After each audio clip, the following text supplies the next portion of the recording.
Durante décadas, José Luis Perales fue la voz de los sentimientos que otros no sabían nombrar. Cantó al amor sencillo, a la fidelidad, a la esperanza que resiste incluso cuando el tiempo desgasta todo.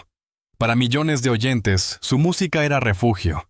Para él, sin embargo, la música terminó siendo el único lugar donde aún podía decir la verdad sin que doliera tanto.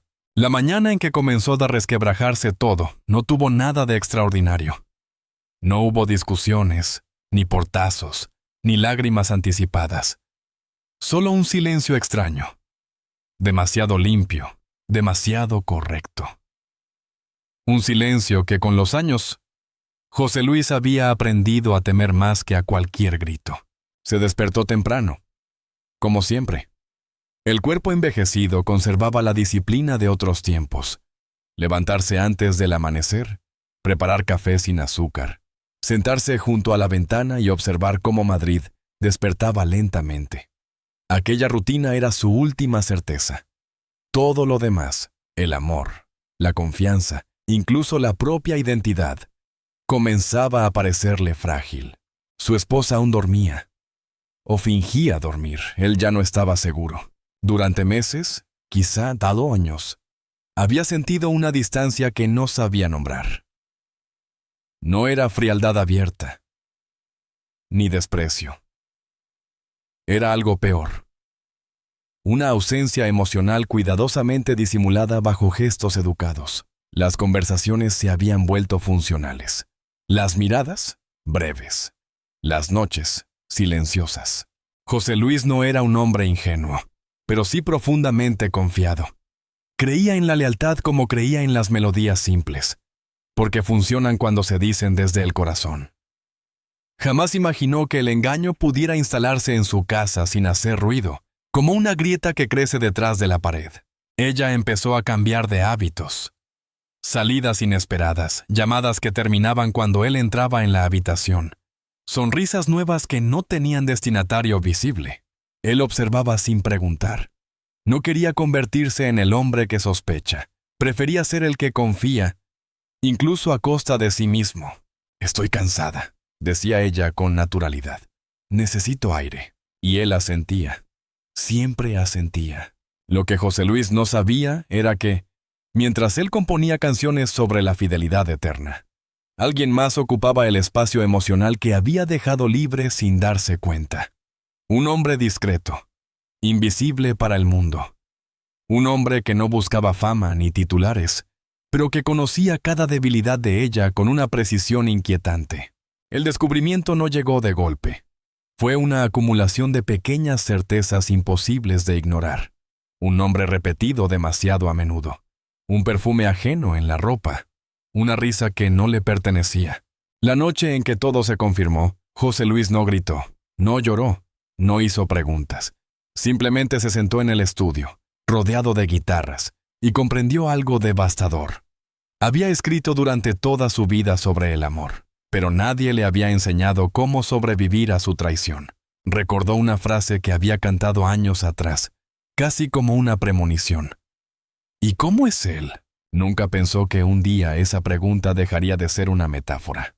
El hombre no sabía quién era José Luis Perales. No conocía sus canciones.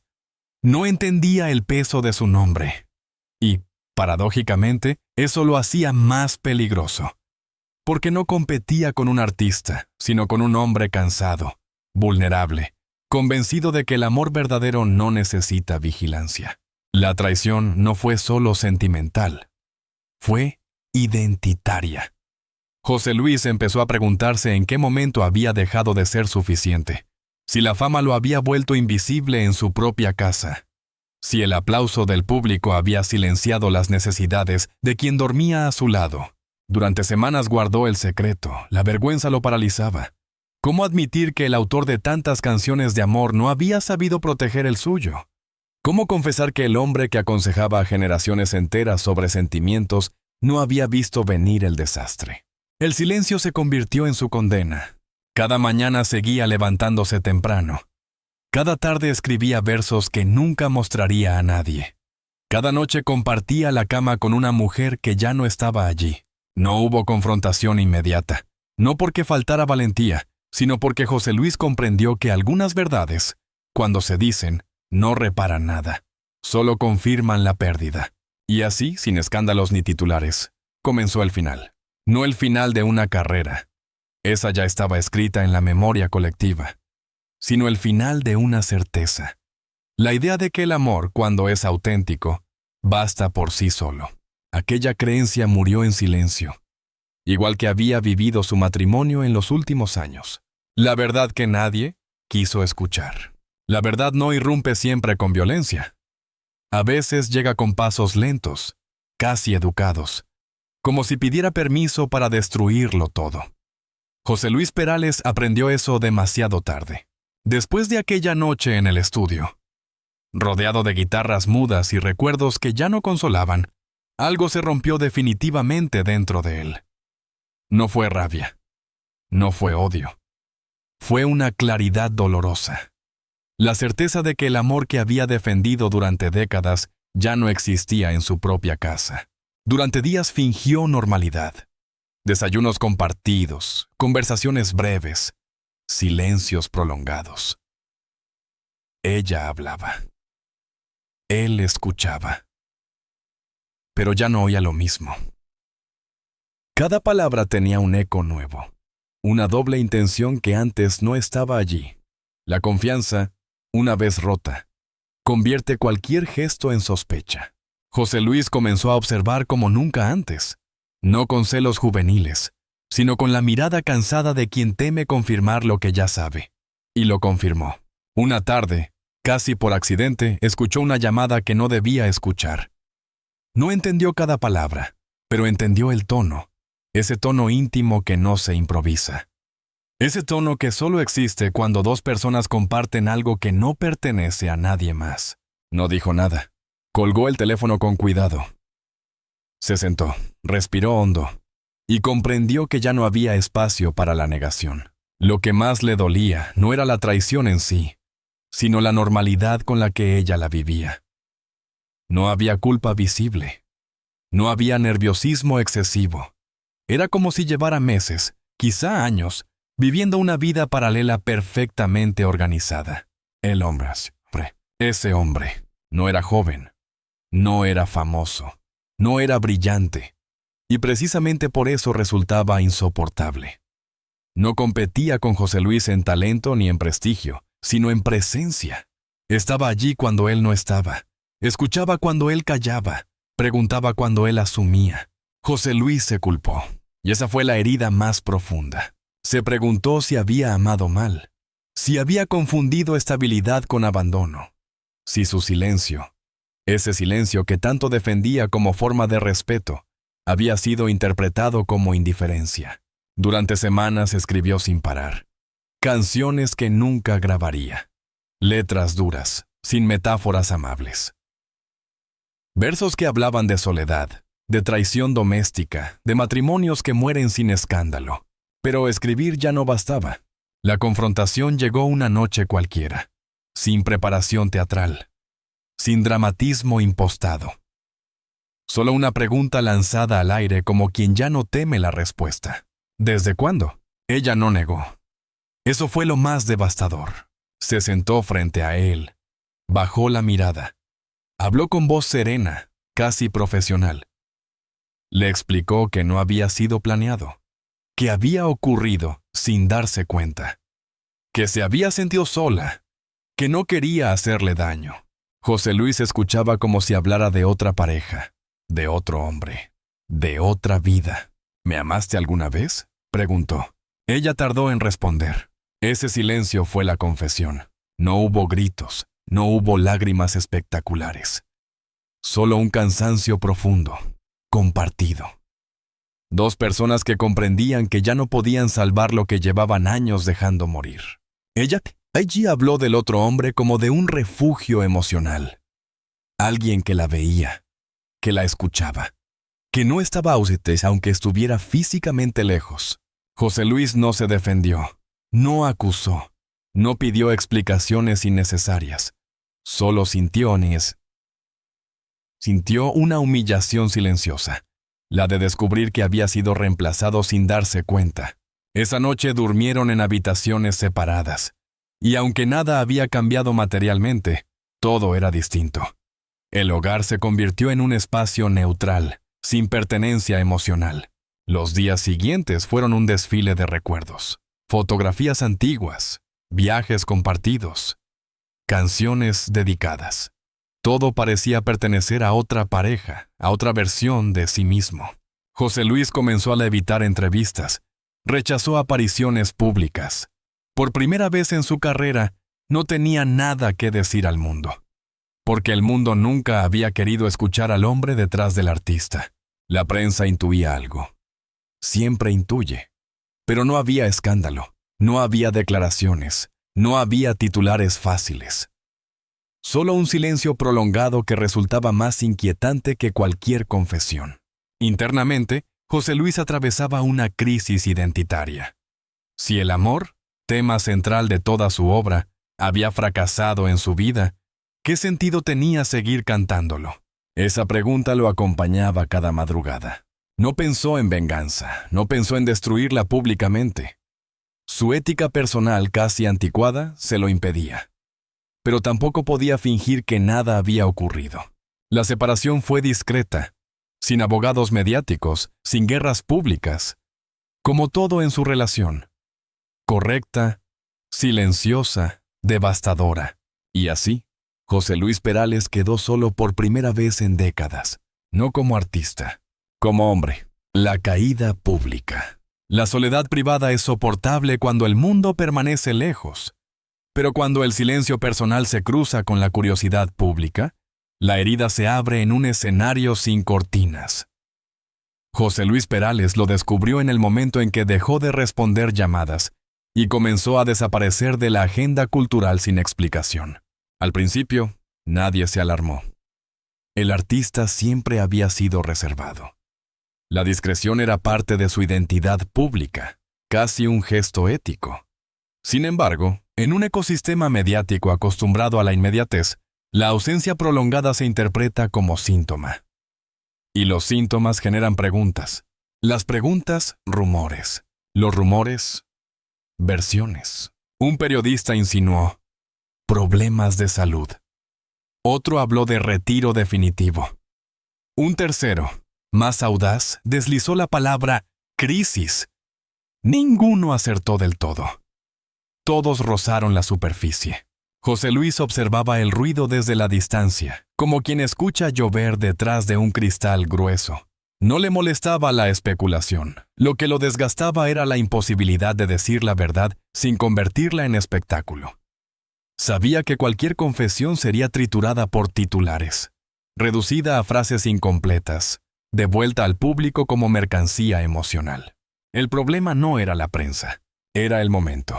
Porque mientras el mundo pedía explicaciones, él apenas aprendía a respirar sin la estructura que había sostenido su vida durante décadas.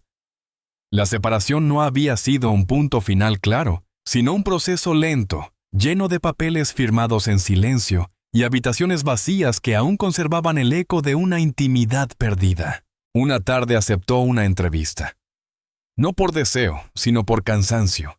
Creyó que poner palabras ordenaría el caos. Se equivocó. El estudio de televisión era frío, aséptico. Luces demasiado blancas. Sonrisas profesionales. El entrevistador comenzó con respeto, pero pronto las preguntas derivaron hacia lo personal. ¿Cómo está? ¿Cómo vive este momento? La música lo acompaña. José Luis respondió con frases medidas. Evitó detalles, protegió lo que quedaba de su intimidad como quien protege una herida mal cerrada. Pero bastó una pausa prolongada, un suspiro fuera de guión, para que el público entendiera que algo se había quebrado. Las redes reaccionaron con rapidez cruel. Análisis de gestos, interpretaciones de silencios, comentarios que mezclaban empatía con morbo. Algunos lo defendían, otros lo juzgaban. Muchos proyectaban sus propias frustraciones sobre su rostro cansado. Para José Luis, aquello fue más duro que la traición privada. Porque el dolor íntimo, cuando se vuelve público, deja de pertenecerte. Comenzó a aislarse, canceló compromisos, Dejó de escribir. La música, su refugio histórico, se volvió un espejo incómodo. Cada melodía lo devolvía a la pregunta que no sabía responder. ¿Quién era ahora? Sin el relato que había sostenido su vida. No se trataba solo de perder una pareja. Era la caída de una narrativa personal. La del hombre que había creído en el amor como construcción paciente. La del artista coherente entre lo que cantaba y lo que vivía. Por primera vez sintió vergüenza.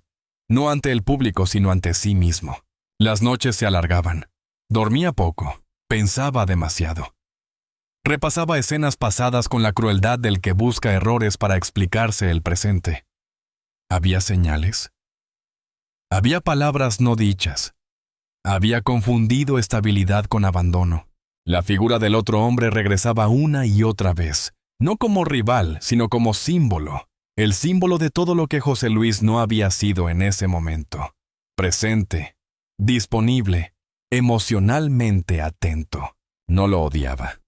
Eso lo desconcertaba. En medio de ese estado frágil, surgieron propuestas editoriales. Un libro confesional. Un documental íntimo. Una entrevista exclusiva. El mercado siempre sabe cuándo una caída puede convertirse en contenido. José Luis rechazó todas. No quería capitalizar su dolor. Tampoco convertir su vida en ejemplo moral. No estaba preparado para narrarse desde fuera. Aún estaba dentro del derrumbe. El público, entre tanto, empezaba a dividirse. Algunos exigían explicaciones. Otros pedían silencio respetuoso. El artista se convirtió en un espejo colectivo. Cada quien veía en él su propia historia de amor perdido, de traición no resuelta, de vejez emocional. La caída pública no fue un escándalo explosivo, sino una erosión lenta. Una retirada progresiva del espacio simbólico que había ocupado durante décadas. Y sin embargo, en esa retirada había una forma extraña de dignidad. José Luis comprendió algo esencial. No todo final necesita ser explicado. Algunos solo necesitan ser atravesados, pero el proceso aún no había terminado. Porque después de la caída pública, llega algo más difícil, la reconstrucción íntima. Y no todos sobreviven a esa etapa. La reconstrucción de un ser humano, después de la caída, no es un acto heroico, ni un momento de revelación espectacular. Es un proceso lento, lleno de vacíos y de momentos incómodos donde el tiempo parece no perdonar. José Luis Perales lo entendió al principio de manera inconsciente, y más tarde, de manera total. La vida no se trata de los grandes momentos de gloria, sino de las pequeñas decisiones que se toman en la oscuridad, cuando nadie observa. Habían pasado meses desde que la verdad se filtró al público, y aún no había recuperado del todo su voz. La gente esperaba algo de él, pero él no sabía si aún quedaba algo para dar. Había vivido para los demás durante tanto tiempo, que ahora, enfrentado a su propia desaparición emocional, comenzó a preguntarse si realmente sabía lo que quería, si alguna vez lo supo. José Luis se alejó del bullicio mediático y de las expectativas ajenas. Buscó refugio en la quietud de su vida diaria, en las cosas pequeñas que antes, en su juventud, parecían carecer de importancia, como la mirada de su nieto, la calidez del sol en una mañana de invierno, el sonido suave de la lluvia golpeando los cristales. De alguna manera, esos momentos sencillos le recordaron que la vida, después de todo, no se mide solo en lo que hemos dado a los demás, sino en lo que hemos sido capaces de recibir. Volvió a escribir, no para el público, sino para sí mismo. Canciones de corte personal, introspectivas, llenas de la tristeza de quien ha sido amado y ha amado, pero también de la serenidad de quien ha aprendido que el amor no siempre es eterno en su forma visible, pero sí en su huella. Las melodías ya no sonaban a lamento, ahora eran un susurro de aceptación. La voz que tanto había utilizado para cantar a la esperanza, ahora cantaba al silencio, no al vacío, sino a esa paz que se alcanza cuando finalmente se deja ir lo que no se puede retener. A menudo, se sentaba frente al piano y tocaba notas que lo conectaban con su pasado, con esos años de amor y de canciones que parecían prometedoras e infinitas. Pero ya no cantaba para llenar espacios ajenos, sino para entenderse a sí mismo. En esos momentos, la música era la única compañera que aún entendía su historia, sin juzgarla, sin pedirle explicaciones. Era un hombre solo, pero no abandonado. A veces, la soledad no es una condena, sino un regalo. José Luis había entendido que había llegado a un punto en su vida donde las expectativas de los demás ya no significaban nada. El mundo había dejado de necesitar su música, pero él mismo necesitaba redescubrirla desde otro lugar, no como un instrumento de consuelo para otros, sino como un acto de autocomprensión, el amor que perdió, y que una vez fue el centro de su existencia, ya no le dolía. Ya no tenía que buscarlo afuera, ni esperarlo de otras personas. Había aprendido a amarse a sí mismo, no por sus logros o por la admiración pública, sino por las cicatrices que había ganado en su propio camino. José Luis nunca fue un hombre de respuestas fáciles. Y ahora, más que nunca, comprendía que las preguntas más difíciles no se resuelven con respuestas, sino con aceptación. La vida no era un guión que se pudiera reescribir. Era una interpretación libre, llena de giros inesperados, y él había aprendido a bailar con ella. En un momento de quietud, mientras caminaba por el jardín de su casa, José Luis sonrió por primera vez en mucho tiempo. No de manera teatral, sino como quien ha encontrado un sentido de paz que siempre estuvo ahí, pero que no podía ver hasta ahora. Estaba en paz con sus errores, con su vida, y con el final que había llegado antes de lo que esperaba. El mundo aún lo recordaba como el cantante de canciones de amor. Pero en su interior, José Luis Perales se dio cuenta de algo profundo. El amor más grande que había tenido que aprender a aceptar era el amor por sí mismo, por su ser humano, imperfecto, pero lleno de historias que le habían dado forma. Él nunca fue un hombre perfecto, pero al final esa imperfección le permitió ser verdaderamente libre. José Luis Perales nunca regresó al escenario con la misma energía de antaño. No porque le faltara la pasión, sino porque descubrió que hay momentos en la vida donde el escenario más importante no está frente a las cámaras, sino en el corazón de uno mismo. El legado de José Luis no se mide por cuántas veces cantó para el público, sino por cuántas veces se permitió ser vulnerable, cuántas veces eligió su propio bienestar por encima de la imagen pública, y cuántas veces, a lo largo de su vida, se dio permiso para sanar. La verdadera canción que compuso, quizás, no está en los discos, sino en el espacio que ha dejado libre, en los recuerdos compartidos y en el amor que, al final, entendió que empieza desde dentro. Historia no es un final rotundo, sino un cierre suave, abierto a nuevas oportunidades. La oportunidad de seguir siendo, de seguir aprendiendo, de seguir amando. El legado de José Luis Perales no se mide solo por las canciones que dejó, sino por el proceso interno que vivió. No fue un hombre perfecto, ni tampoco un hombre roto. Fue, simplemente, un hombre que aprendió a vivir con sus cicatrices, a abrazar su humanidad y a comprender que la verdadera libertad viene cuando dejamos de aferrarnos a lo que ya no podemos controlar. La música ya no era su única forma de expresión. Ahora, José Luis se encontraba con la vida de manera más tranquila, sin la presión del aplauso ni del reconocimiento. El amor que había perdido en su matrimonio y el que había buscado en el público se transformó en algo más profundo. El amor por sí mismo, por su propia historia, por el camino que había recorrido. Aunque el mundo lo recordaba como un artista y un cantante, él había aprendido que lo que realmente importaba era cómo se veía a sí mismo. Su mayor victoria no fue haber conquistado las listas de éxitos, sino haber encontrado la paz consigo mismo, aceptando tanto las alegrías como las pérdidas. Y así, José Luis Perales se alejó del escenario, pero no del todo. Su legado continuó en las notas de sus canciones, en el eco de su voz que aún resonaba en el corazón de quienes lo escucharon alguna vez. Pero sobre todo su verdadera huella quedó en las historias de vida que tocó, en la sinceridad con la que vivió y en la lección que dejó para todos. El verdadero amor comienza en uno mismo, porque al final, a pesar de todo lo que pasa, la vida sigue. Y al final, lo que realmente queda es la paz interior, la aceptación de lo que hemos sido y lo que podemos llegar a ser. Así, con una sonrisa tranquila y un corazón en paz, José Luis siguió adelante. No necesitaba ya cantar para otros. Había encontrado su propia melodía.